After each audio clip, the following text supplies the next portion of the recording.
Tadepalligudem town police స్టేషన్కు సంబంధించిన వ్యవహారం వివాదాస్పదంగా మారింది. నష్టపరిహారానికి లంచంగా చూపించే ప్రయత్నం జరుగుతుందనే ఆరోపణలు వినిపిస్తున్నాయి. ఈ కేసులో ఎస్ఐ నాగరాజు కానిస్టేబుల్ను చేయని తప్పులో ఇరికించారనే వాదనలు వస్తున్నాయి. వీడియో ఆధారంగా విపక్షపాత విచారణ జరిపి నిజ నిజాలు వెలుగులోకి తేవాలని బాధితులు, స్థానికులు డిమాండ్ చేస్తున్నారు. నమస్తే అండి. మా పాపని వాడు ఏదో పిచ్చేదో తీసుకుని వెళ్ళిపోయాడు. ఆ రోజు నేను పోలీస్ కంప్లైంట్ ఇచ్చాను. ఇస్తే తర్వాత మా పాపని సేఫ్గా మేము 3 డేస్కి తీసుకుని తెచ్చేసుకున్నామండి. తెచ్చేసుకున్న తర్వాత ఆ సార్ అన్నారు, ఇలా కేసు పెట్టుకుంటాము, మేము అన్ని లోపల ఇస్తాము అనేసి. అంటే ఆడపిల్ల కదమ్మా, అల్లరైపోతుంది, ఇలాగొద్దు, నేను ఏదో బైండ్ ఓవర్ రాయించేసి మీకు ఎంత ఖర్చు అయిందో అన్ని ఇప్పించేస్తానని చెప్పారు. చెప్తే అయితే మా పాప అల్లరావడం కూడా నాకు ఇదిగా అనిపించి నేను అన్నాను, మా పాప చెవులీలు, చైను అవన్నీ డబ్బులు తీసుకుని వెళ్ళిపోయాడు కదండి, ఒక 2 లక్షల వరకు అయినాయి, నేను పాపను తెచ్చుకోవడానికి కార్లు ఛార్జెస్ ఇవన్నీ, మరి ఇన్ని డబ్బులు నేను నష్టపోయాను కదా, ఆ డబ్బులన్నీ ఇప్పించండి, నాకు గట్టిగా బైండ్ ఓవర్ రాయించండి అని చెప్పాను. అయితే ఆ డబ్బులు ఇప్పిస్తాను, నేను వాళ్ళతో మాట్లాడతానమ్మా, ఎంతో కొంత సెటిల్ చేస్తాను, నీకు మాట్లాడతాను వాళ్ళతోని. వాళ్ళని టైం అడిగారు, నేను చెప్తాను, వాళ్ళతో మాట్లాడి అన్నారు. 2 రోజుల తర్వాత ఫోన్ చేసి వాళ్ళతో మాట్లాడానమ్మా, వాళ్ళు నీకు 1 లక్ష రూపాయల వరకు ఇచ్చుకుంటానన్నారు, అంతకన్నా ఎక్కువ ఇవ్వలేము అని చెప్పేసి అన్నారు. 1 లక్ష రూపాయలు ఏంటండి?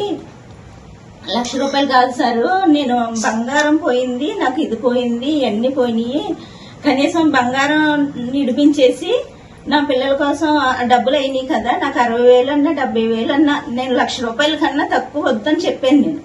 అలా కాదమ్మా, వాళ్ళు ఎంత ఇచ్చుకోలేని అంటున్నారు, 2 రోజులు టైం అడిగారు, నీ చెవులీలు ఇప్పించేస్తాను, చైన్ ఇప్పించేస్తాను, కనీసం 50,000 ఇస్తాను అంటున్నారు అని మళ్ళీ ఒకసారి అన్నారు. 50,000 ఏంటి సార్, నాకు ఛార్జెస్ ఇన్ని, 2 రోజులు కార్లు వేసుకుని తిరిగాను, బంగారం పోయింది, బంగారం పోగొట్టేశారు, చెవులీలు బంగారం నాకు మా పాప గిఫ్ట్ గా ఇచ్చుకున్నానండి, ఆ గిఫ్ట్ చెవులీలు, చైను ఇవన్నీ కలిపితేనే బోల్ డబ్బులు అవుతాయంటే నేను మాట్లాడతానమ్మా. నిన్న సాయంత్రం కూడా మాట్లాడాం, మా తమ్ముడితో మాట్లాడిస్తే సార్ ఇంకా ఫోన్ చేయలేదు, ఏమైంది ఏంటి అక్క అనేసి అంటే, నేను మళ్ళీ మా తమ్ముడు ఫోన్ చేసి మాట్లాడితే నేను సెలవులో ఉన్నాను, ఆయన చైతన్య సార్ చెప్పాను, ఆయన బైండ్ ఓవర్ రాస్తున్నారు, మీకు కావాల్సింది వాళ్ళు అంత ఇచ్చుకోలేని అంటున్నారు, వాళ్ళ లేనోళ్లే కదా, ఒక 70,000 ఎంత ఇప్పిస్తాను, ఈ రోజు రండి మీరు అని చెప్పేసి చెప్పారు.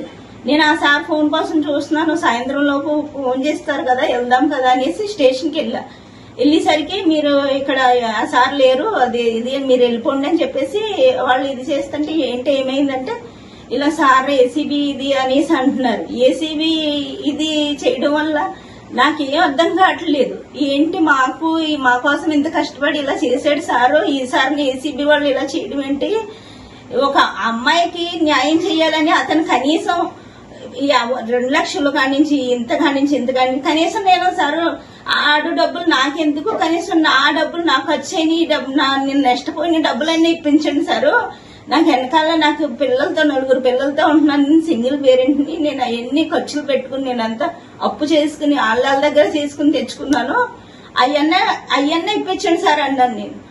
కనీసం 70,000 వరకు ఇప్పిస్తానమ్మా నేను చెప్పేసి అన్నారు. ఆ 70,000 ఇప్పిస్తారు, చెవులీలు ఎవరో కానిస్టేబుల్ పంపించి నీకు అయ్యే చెవులీలు కావాలంటే నేను పంపిస్తానమ్మా రాజమండ్రి, లేదంటే నీకు కొత్త చెవులీలు అన్నా సేమ్ ఎలా పంపిస్తాను, మీ పాప చెవులీలు ఉంటే ఫోటో పెట్టమని అడిగారు. రాజమండ్రి తాకట్లో పెట్టానన్నాడండి వాడు. ఆ రాజమండ్రి నుంచి అవి రప్పిస్తానన్నారు, అవి లేవంటే కనుక సేమ్ అటువంటి చేంజ్ ఇప్పించేస్తానని కూడా చెప్పారండి. చెప్తే ఏంటి రాజమండ్రి నుంచి ఇప్పించారో లేదో తెలీదు, వాళ్ళు రప్పించిన తర్వాత అరేంజ్ చేసిన తర్వాత నేను పిలుస్తానమ్మా రా అన్నారు. నేను పిలిచి వెళ్ళిలోపు ఇలాంటి గొడవ జరిగిందండి. ఆయన నా కోసం, నా పిల్లల కోసం, నిన్ను 10 మందిలో అల్లరావకూడదు అన్నట్టు ఆయన నా కోసం ఇలా చేస్తే అతని ద్వారా మళ్ళీ నన్ను ఇలాగ లాగేసి ఇలా చేశారు. ఇది న్యాయం కాదండి. ఏసీబీ వాళ్ళు అంటే వీళ్ళు ఏదో మంచి చేస్తారు అనేసి అంటాం, కానీ ఇలాగ ఈ రకంగా మాట్లాడతారు, ఇలా చేస్తారని. ఒక అమ్మాయిని ఇప్పుడు 10 మందిలో నన్ను నా పిల్లని అల్లరి చేసినట్టే కదా. ఆయన నా కోసం చేశాడండి. అమ్మ ఆడపిల్ల తరపు నువ్వు అమ్మ అల్లరి అయిపోతుంది, తీసుకెళ్తే నువ్వు ప్రతి చోటుకి వెళ్ళాలి, తిరగాలి, అటు మీ జోలికి రాకుండా గట్టిగా బైండ్ ఓవర్ రాయిస్తాను, మీ ఖర్చులైన అమౌంట్ మీకు ఇప్పిస్తాను అని చెప్పారు. అదే విషయం జరిగింది సార్.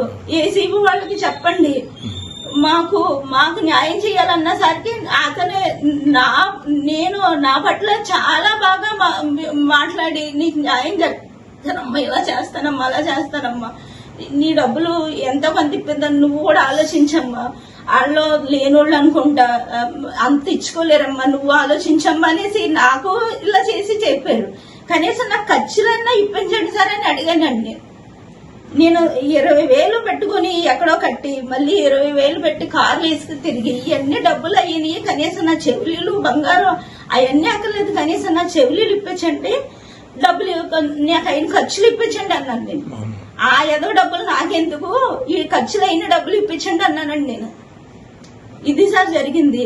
ఇంత రాంగ్ గా అలాగా బిహేవ్ చేసేసి అతను కావాలని చేశారు సార్. అతను అంత డబ్బులు నాకే డబ్బులు నా పిల్ల చెవులీలు అమ్మేసి డబ్బులు కట్టలేని ఎదవా అలా చేశాడంటే ఎంత దారుణం అంటాడు. కావాలని ఎవరు వెనకాల ఉంటే అలా చేస్తున్నారండి. ఏసీబీ వాళ్ళకి చెప్పండి సార్, అతను మా పట్ల న్యాయం చేయాలని చేసిన అతనికి ఇలా అన్యాయం జరిగితే నాకు మార్నింగ్ నుండి కూడా నాకు మనసు బాగాలేదండి. అసలు ఏంటి ఇలా చేయడం ఏంటి, అతను నా కోసం ఎంతో పోరాడాడు ఇన్ని రోజుల నుండి. నేను వచ్చి వెళ్తుంటే మీరు ఎందుకంటే అంత అలా తిరుగుతున్నారు, నేనే ఫోన్ చేస్తాను, ఫోన్ చేసినప్పుడు వద్దురు కానీ అనేసి ఎంతలా చెప్పేవారండి ఆయన. నువ్వు కూడా చెప్పు. మీ అమ్మగారు చెప్పింది అంతా వాస్తవేనా?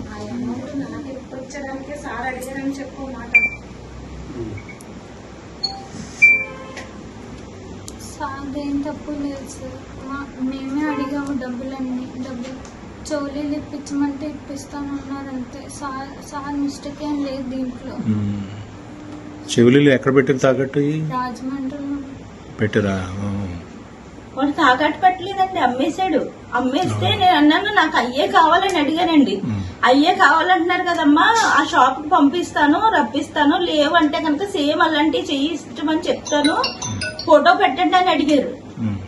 ఆ ఫోటో కూడా పంపించానండి, పాప చెవులీలు ఉన్న ఫోటో. మీ అమ్మగారు చెప్పినంత వాస్తవేనా? అంత నిజమే సార్. బలవంతంగా ఏం చెప్పక్కర్లేదు నువ్వు. లేదు సార్. నీకు జరిగిన వాస్తవాన్ని అడుగుతుంది, వాళ్ళు చెప్పింది కూడా ఓకే కదమ్మా. ఓకే.